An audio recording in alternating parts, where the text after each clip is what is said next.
Hey, this is Carrie from Wrap Your Head Around Silks. This is the Expecting Aerialist podcast with the Digit Podcast Network. How's it going, guys? Thanks so much for tuning in. June 21 through 26th, our summer traincation, Train Hard, Play Hard in Miami, Florida. In partnership with Gravity Academy and Aerial Sailing Miami, I am putting together a 6-day, 20-hour in-studio training, and we have excursions with Aerial Sailing Miami to, do aerial off the side of a boat. If you go to my website, links in the show notes for my 2 courses, Aerial Rehab and my comprehensive beginner to intermediate course. And also on this feed on Thursdays is The Artist Entrepreneur, my weekly gab session with Noah Dock and Amanda Ritchie. All right, guys, so excited to listen to these interviews. Let's get started. Hi, Rebecca Ford. Hi. How are you today? Or I already saw it. Did I see you today? Was that today? Yes, that was this morning as I was coming into Pilates. Oh my God. Dr. Rebecca, I just survived the week somehow. That's how I feel. I barely survived. You're a busy lady. I am a busy lady. Oh my gosh.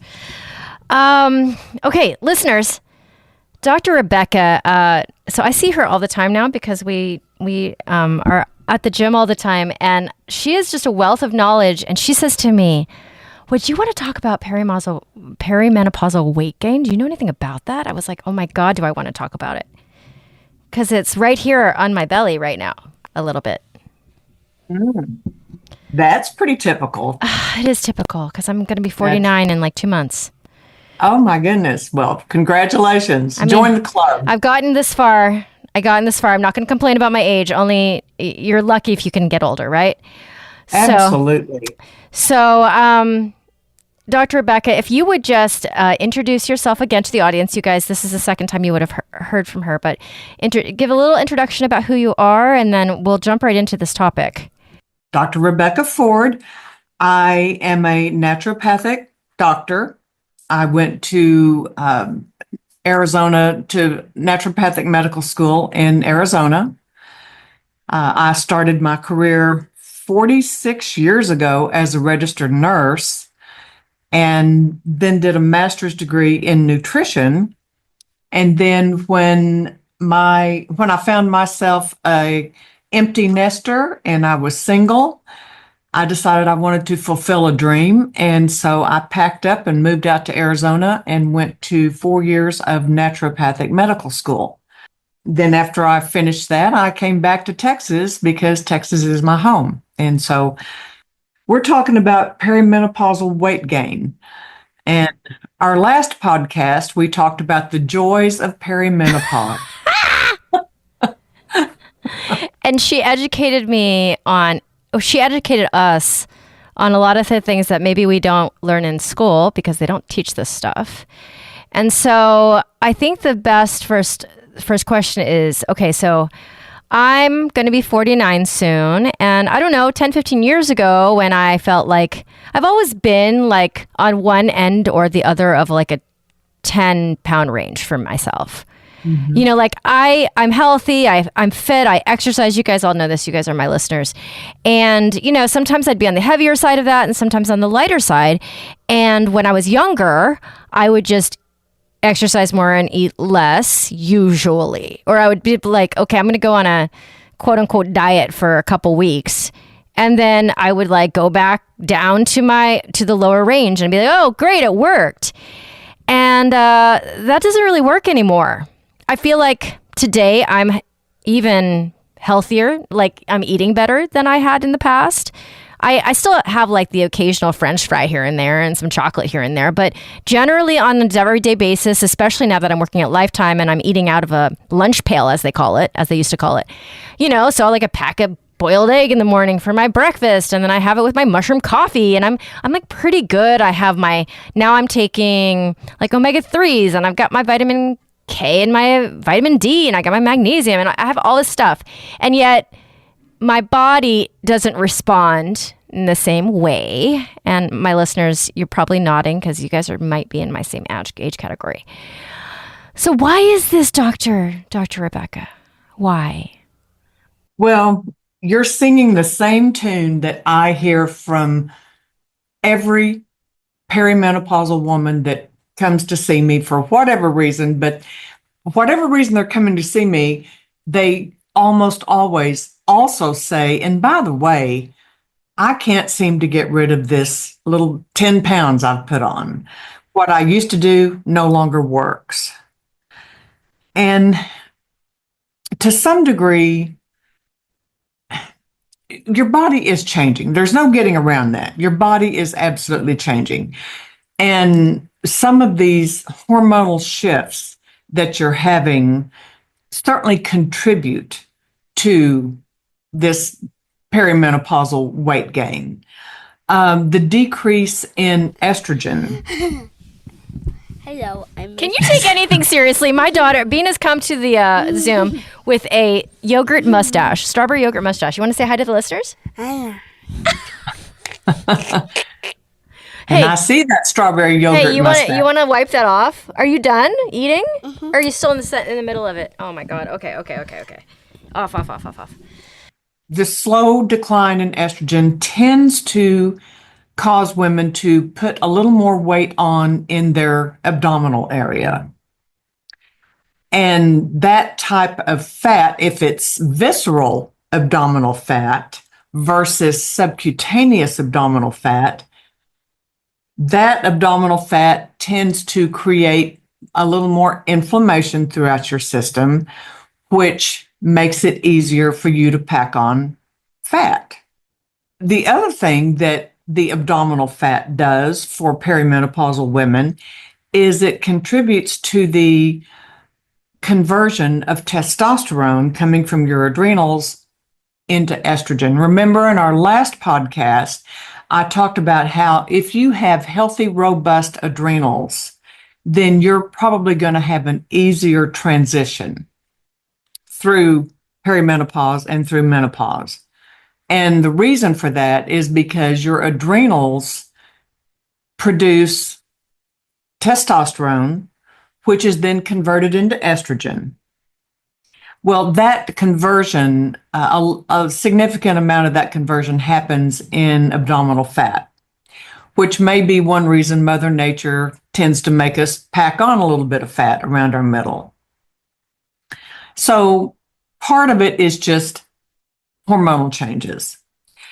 Another part of it could be just that we gradually start losing lean muscle mass in our 30s. A little bit. Just a small percentage per decade starting in our 30s. Typically, a lot of women in our culture have experienced what we call yo-yo dieting. You know, you need to lose 20 pounds, you lose the 20 pounds, and then it gradually packs back on. And so then you lose the 20 pounds again, and it gradually packs back on. That's yo-yo dieting. Every time you go on a diet, a restrictive diet, part of the weight you're losing is muscle. It's not all fat. You're not losing all fat. You're also losing some muscle. When you pack the weight back on, you typically don't put on as much muscle as you lost. So gradually over time, your body composition changes. And as your body composition changes over time, that tends to slow your metabolism. Okay, so what you're saying is this yo-yo dieting that Americans are so used to get like those 5 pounds off, those 10 pounds off, is actually like kicking us in the butt at the end. Yes. Yes, absolutely. Yeah. And a lot of women have done that multiple times during their 20s and 30s and 40s. And so that contributes to it being more difficult to lose weight during the perimenopausal and menopausal time. Yeah, so a lot of things that have happened to us throughout our life kind of come to a culmination in this wonderful time and contributes to perimenopausal weight gain.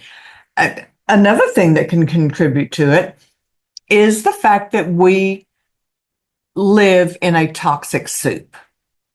The air we breathe, the water we drink, the clothes we wear, the food we eat. I mean, you can't get away from environmental toxins. And some of us do a better job than others in eliminating environmental toxins. Some of us have the genetics to be able to detoxify more readily than others. I've had a number of clients come to me that were very toxic. Some of my clients want to do a particular test that will measure them for pesticides and heavy metals and molds, and we'll do that, and they're carrying around a lot of environmental toxins. And so when we go through the process of helping their body eliminate those toxins, and that it's a long process. It's a dietary thing. It's saunas. It's a whole thing. They find that they are able to lose weight more readily, so that can contribute to it. Poor sleep. A lot of perimenopausal women find that they have a difficult time sleeping. Well, when you're not sleeping well, that tends to produce more of the stress hormones that can also contribute to weight gain. So it's not just your hormones. It's a culmination of multiple factors. So what do we do about it? That's the real question that your listeners want to know. Okay, so what can we hold do? on one second, Dr. Rebecca. Can you tell me what the difference is between visceral fat and subcutaneous fat? Visceral fat is the fat surrounding your organs. Oh. Whereas subcutaneous fat is the fat that folds over your belly button. Okay, so what is the kind of fat that is the kind that we're talking about with perimenopausal weight gain? It's more visceral fat. It's more visceral fat. Yes. Okay, got it. Because the subcutaneous fat is that like, tell me if this is wrong. This is what I've heard my whole life, is that the fat cells don't go away. They just kind of inflame, like they grow and they shrink. Is this true? Yeah. Fat cells never completely go away. They fill up and then they shrink. And Okay. they fill up and they shrink. Now, if you put on a significant amount of weight, there's a certain point in your weight gain where you trigger the production of new fat cells because your fat cells can't expand anymore. And so I don't remember exactly. I want to say it's 135% of your ideal body weight. So say your ideal body weight is 100 pounds and you get up to 140. Again, I don't remember the exact percentage. Mm-hmm. I could But be then wrong. your body starts creating I'm new saying cells. 135%. Yeah. Your body will create new fat cells. Well, then you have the problem of your old fat cells that are screaming because they're hungry, and your new fat cells also screaming because they're hungry. And so it's certainly more difficult to lose weight. Okay, so I'm sorry. We go off script because my brain does this. Dr. Rebecca is starting to know me. I had a client say to me, and he has a lot of belly fat, and he's trying to lose it. And he said, my doctor tells me it's cortisol fat. I don't know what he means by that. When they say that, what does it mean? He's saying it's stress related, weight gain, or belly fat. When you are stressed, one of the things your adrenals do is that they put out a lot of cortisol. Cortisol is a hormone that over time, over evolution, we developed cortisol and adrenaline. They do very similar things. Cortisol is more for your kind of everyday stressors. Adrenaline is more like when your baby is running out in the street and there's a car coming. So, and I'm being very Fight or broad. flight, like run from the bear. Right. I'm being very metaphorical here. But if you have a sudden spike in cortisol, then that tells your body, okay, something's going on. We need some glucose because the bear, something's happening. We need to break down some tissue to get some more cortisol, to get some more glucose in our system. When you have this spike in cortisol and therefore an increase in blood glucose, but yet you're sitting at your computer watching a video and you're not using that sugar, then that sugar is stored as fat. I see. Okay. I have a lot of clients that come to me that are very, very stressed and they have put on this weight, and it's because of the overdrive that their body is in. Maybe they're in a bad relationship. Maybe they're in maybe they have a job they hate. Maybe they're going through bankruptcy or something like that, but they're chronically stressed. And when I look at their adrenals, which is one of the things we talked about in our last podcast, I always like to look at your adrenal health. When I see that their cortisol levels throughout the day are elevated, that tells me that that is one of the things that's contributing to them carrying this extra weight. So if you have a client that's got all this belly fat and the doctor told him it's a cortisol belly, I'm sure that's a part of it. Okay. It may very well be blood sugar related. It may be other things as well, but cortisol can certainly contribute to weight gain. Absolutely. Okay. So let's go back to our original question. So let's take somebody like me, because it's maybe somebody else would look at me and they don't see the difference, but I notice the difference because my body is different than it was, just 5 years ago. And tell her about your hair when you were a kid. I know, Bean. It was a terrible haircut. I had a bowl cut. My mom gave me a bowl cut, and she says to me, "Why would Emma do that? It's terrible." And she's right. It was also the 80s. So, I think it's indicative of, I'm kind of indicative of some of my friends too. They're noticing the same thing. If they walk into the doctor, no one says anything's really like the worst, because we're relatively healthy. But how do we go about this, this fat that won't go away? The regular ways, the old ways, I should say. Well, when someone comes to me, and this is part of their issue that they're coming to see me about, I definitely want to look at their adrenals. I want to look at their hormones. I definitely want to look at their thyroid. And I also look at their genetics. There is a particular panel that I use that will tell me what particular macronutrient ratio works best for them based on their genetics. And when I say macronutrient ratio, I'm talking about, there's some people that do well on a low carb, high protein diet. Okay. There's some people that do better on a low fat diet. There's people that do better on just a low calorie diet. This genetic panel can tell me which macronutrient ratio is going to work best for them. This particular panel also tells me how well they're going to respond to exercise for weight loss.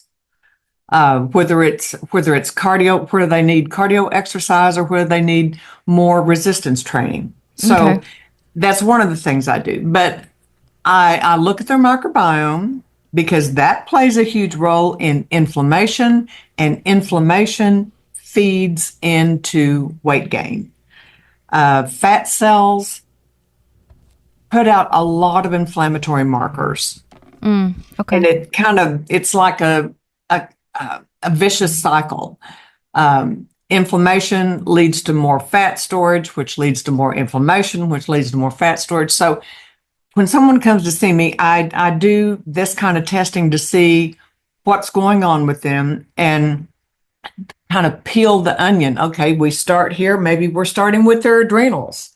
We're starting with to see what's going on with their adrenals. Maybe they need to detoxify. And of course, I have an entire program for my clients that need to go through a detoxification. And I'll have them do that. It takes about a month to go through the three different regimens that I have for the detoxification. Can you tell us how that would work?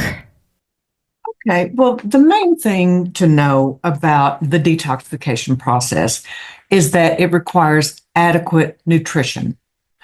Everybody's different. Everybody's genetics are different. Some people detox better than others. But regardless, you've got to have the proper nutrients in order for this to happen.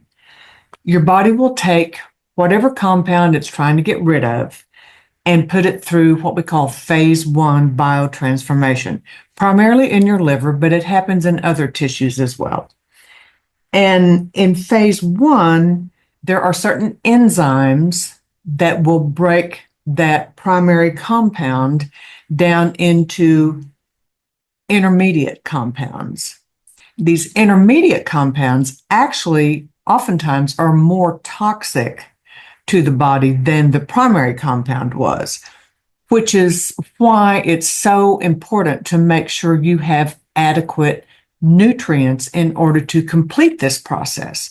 Because if you put these compounds through phase 1 and they're broken down into intermediate compounds that are actually more toxic and you don't have enough nutrients to support phase 2, then those intermediates get dumped into your system and make matters worse.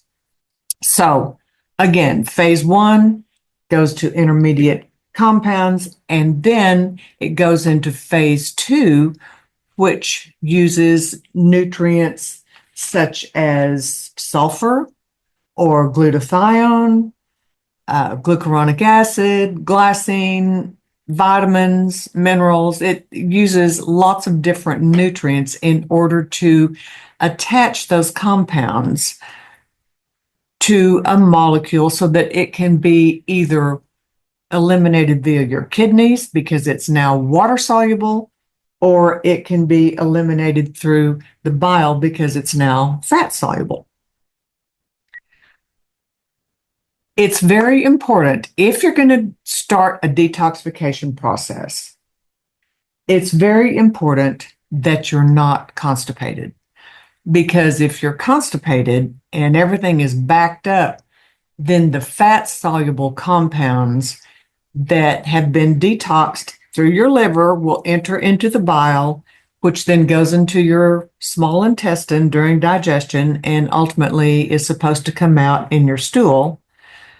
But if you're constipated, then that gives your body an opportunity to reabsorb those toxins. So that was one of the main things that they emphasized in not only my education, but in conferences I've gone to about detoxification, is you want to be sure that your client is not constipated. So there are certain foods that contribute these necessary nutrients for proper detoxification, which is why I have created these 3 specific smoothies to address inflammation, hormones, and gut health. The gut smoothie has specific nutrients in there that help with gut lining repair and tight junction integrity. It provides some prebiotic fibers that are necessary to optimize the diversity of your microbiome. It helps with the mucus barrier. It helps with antimicrobial properties. The hormone smoothies that I have put together help with proper elimination of estrogens and metabolism of progesterones. helps with proper detoxification of highly reactive estrogens. You want your estrogen to be metabolized down certain pathways. There's a healthy pathway and there's an unhealthy pathway. The ingredients in this particular smoothie help provide the nutrients necessary to metabolize your estrogens down a healthier pathway and ultimately to actually get rid of them. And then the inflammation smoothie has specific nutrients in there that impact your NF-kappa B and reducing pro-inflammatory cytokines. It has some glutathione recycling nutrients in it. It helps with COX-2, which is an inflammatory cytokine. So these are very specific nutrients that have been included in these smoothies. The foods that I have included in these smoothies have very specific nutrients that work synergistically to address what we're trying to accomplish here. The functional wellness kits that I offer have all three of these smoothies as part of the kit. Those functional wellness kits are actually a masterclass in the three foundational systems that are most likely to impact perimenopausal and menopausal issues in general. I have one for the gut, I have one for hormones, and I have one for your adrenals and thyroid. They each have, like I said, the three detox smoothies in there, and they have specific instructional videos showing you where to go to order the specific test kits that I talk about in the videos. So I'll tell you where to go to order these test kits, and then when you get your results, there's a video showing you, excuse me, exactly what each of the results mean and what products I typically use with my clients to address whatever that result is. Like I said, it's a masterclass in gut health, hormonal health, adrenal thyroid health, made readily available to the public.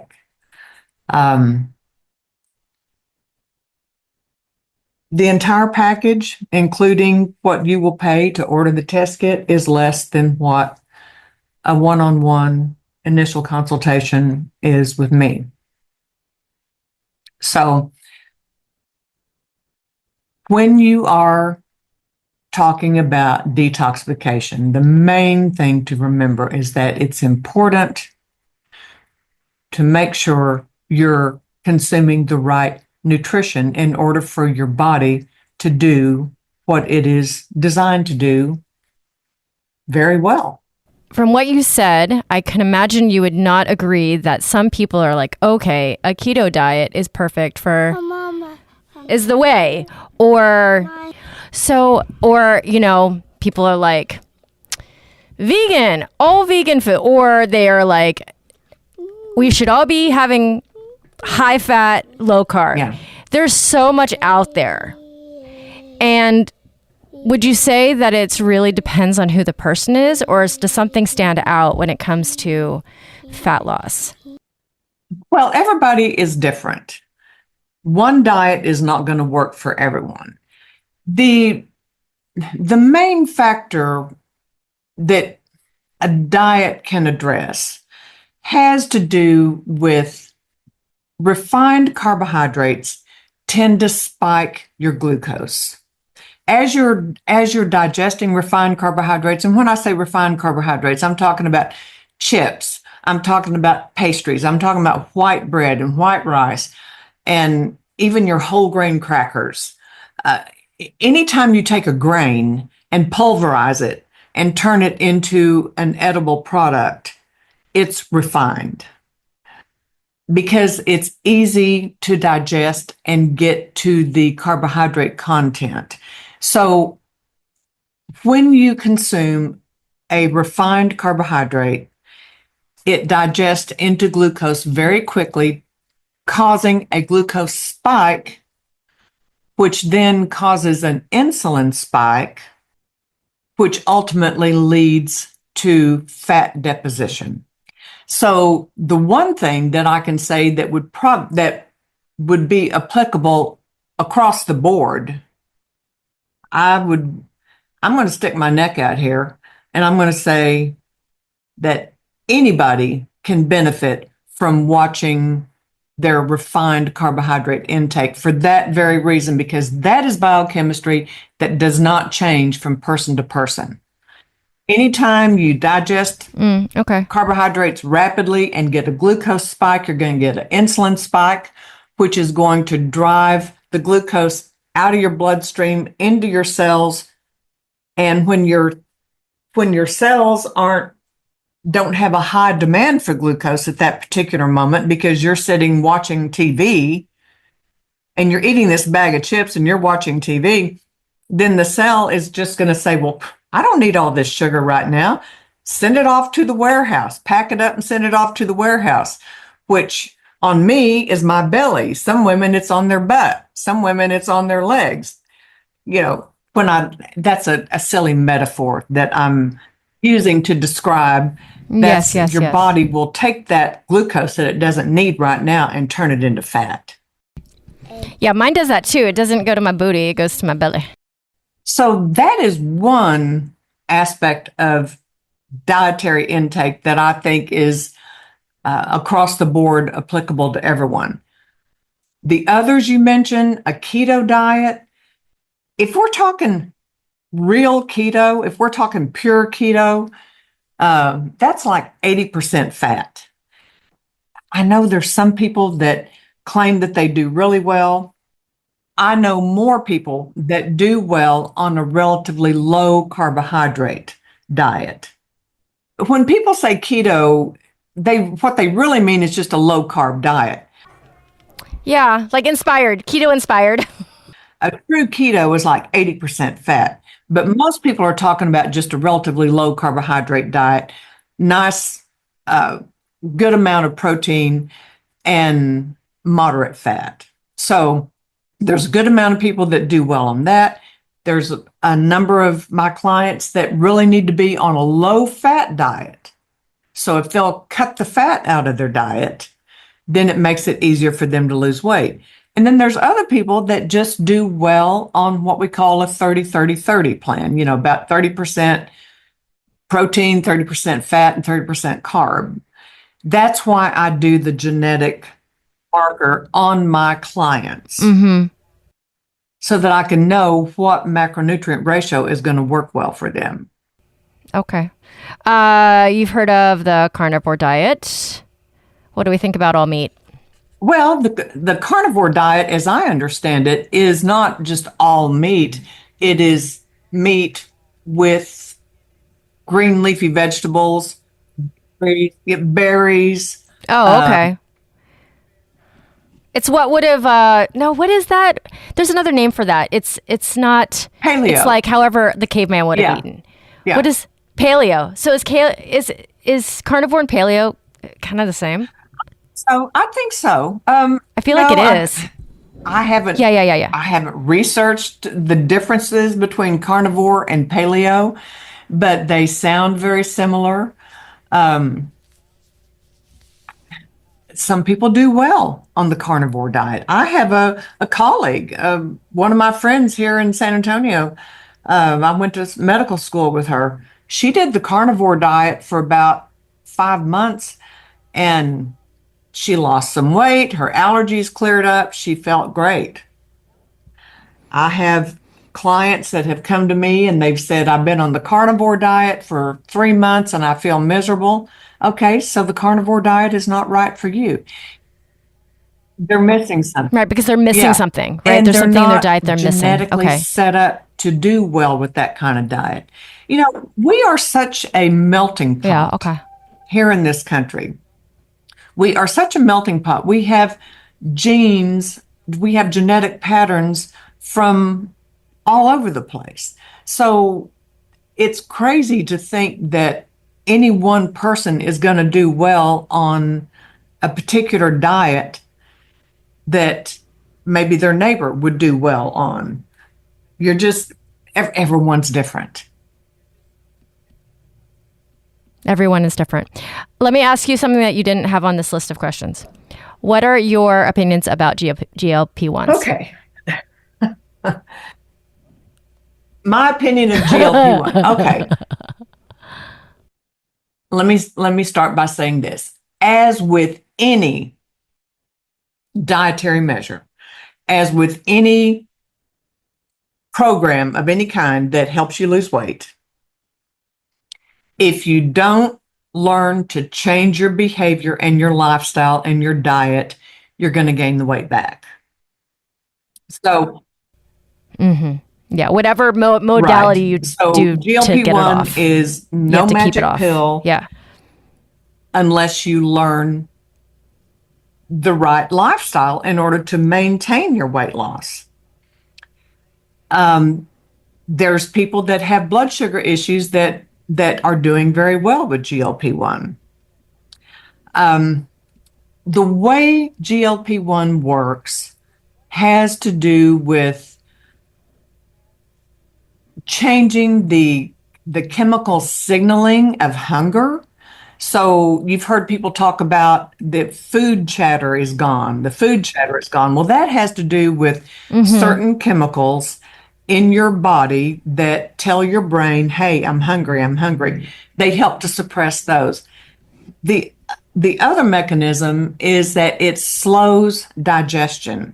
It slows your peristalsis. It slows your transit time. And some people don't do well with that at all. Some people end up getting severely constipated. There's even people that develop condition called gastroparesis, which is where your stomach just quits the peristaltic activity altogether. And that can be a real problem. I think any dietary measure you use, whether it's phentermine, used to be big, remember? Fen-phen? Well, you're too young to remember that. Phentermine, it's a stimulant. That? It's an appetite suppressant. It's a stimulant, appetite suppressant. That was all the rage for a while. Gastric bypass. Even people that have gastric that was a thing. or a similar procedure, if they don't change their lifestyle, they can actually stretch their stomach out again so that they are capable of putting weight back on. So the bottom line is, you've got to change your lifestyle. What do I think of GLP-1? If I were able to write prescriptions here in Texas, I don't think I would be recommending that as a first line recommendation. I think I would try lots of other things first. I'm not going to use it. I know people that have used it. They've done fine with it. But again, it's not the end all and be all. Yeah, you still have to do the hard work. Yes. The hard work. Yeah. The hard work of changing. Now, on that, what would be your and I'm seeing so many of my clients now, they come in and it feels to them that changing is too big a hill, dietary wise. They might be willing to come in to exercise once a week or twice a week, but sometimes the idea of changing their diet is too much. What are ways that we can ourselves, and then also for me, any helpful way to look at change? Is there, if there's a first step and then an easy second step, right. And then after that, you're creating a habit? Because the whole cold turkey thing, that's never worked for me, change cold turkey. I start with people where they are. Um, Good example. I had a woman come into me that was, I don't remember how many, she was between 300 and 400 pounds. And she was desperate, wanting to lose weight. And of course, part of what I do with my intake is I inquire about what is your current diet like? Give me a list of foods you would have on any given day for breakfast, lunch, and dinner. That way I can kind of figure out, what their diet looks like. And it was obvious to me that her diet was just full of refined carbs and just crap, if you want to. That's not a very professional way of saying it, but it was just a junk food diet. Definitely a junk food diet. What I did with her, I did not restrict her calories. I asked her to start eating real food. That was the first step. Just start eating real food, meaning your fruits, your vegetables, your meat. Get rid of all of the processed food. So I think it's important to start with people where they are. If your client comes to you and she says, I just can't make dietary changes, okay, then start by maybe have a couple of pieces of fruit a day. Let that be your first step. Just a couple of pieces of fruit a day. And then maybe a week or so after that, add some vegetables. One step at a time. And over time, you can make huge strides and completely transform someone's lifestyle. But it's important to not overwhelm. I find it's important not to overwhelm my clients because we're all busy, we're all stressed, and change is difficult. Change is difficult. Absolutely. I feel like it can be very overwhelming, scary. I feel like there's also a little bit of shame around telling a professional that you eat only junk food. So that can make people not even want to go see a doctor or see somebody like you. So, I even, with one of my clients, even like if you could just cook one day a week because they eat out the whole week. So cook one meal a week and then that starts to roll and you start to maybe do two. So, and then even for me, I get into these ruts where I'm like eating out way more than I want to. And then I have to really like mindfully get back on track, which is hard when you're super busy. Like I was this week. I managed though this week because on Sunday, and this doesn't happen all the time. I talk about this all the time. It's flawed. It's all flawed. Like on Sunday, I managed to make myself like 5 boiled eggs and I put them in my bag and it was so easy to eat like protein first thing because I was prepared. But on a weekend where I'm like working that whole weekend and stuff, I'll start the week flat-footed and then my diet for the whole week will be off and flawed. So, people, you guys think I'm super healthy because I do it for a living, but it's hard for me too. It's hard for all of us. I cook I'm single. I live by myself and it's wonderful. I very much enjoy that lifestyle. I cook every Sunday. I cook for the week and I might make a big pot of stew or I might make a big pan of chicken or something like that. And I eat it all week. That works for me. A lot of people wouldn't like that at all, but you've got to figure out what works for you. And change is something that you've got to do incrementally. Otherwise, you won't do it at all. Dr. Rebecca, I laugh because I know the way I like to, the way I naturally, not even the way I like to, the way I naturally do it. And I'm like, oh, I'm just going to throw 15 curveballs at Dr. Rebecca. She's just going to have to catch them somehow. So sorry, but not sorry. Well, throw me another curveball. Well, I think that's all I have today. But so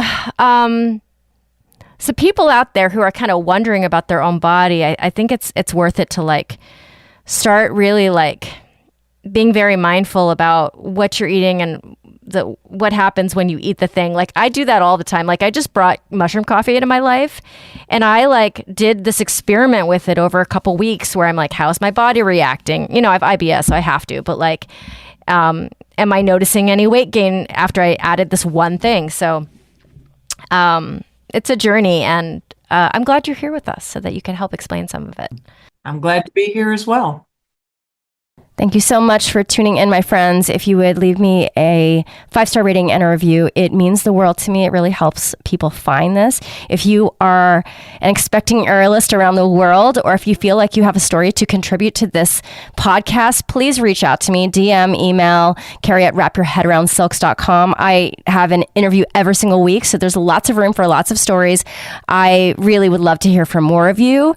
And the Mamas page, the Facebook page, I'm actually the admin for that. So I love that you guys are asking questions on there and really participating in the community. All right, my friends, check my website for my courses and also to sign up for this year's summer retreat in Miami, June 21st through the 26th. All right, my friends, thanks for tuning in. I'll see you later. This is The Expecting Aerialist.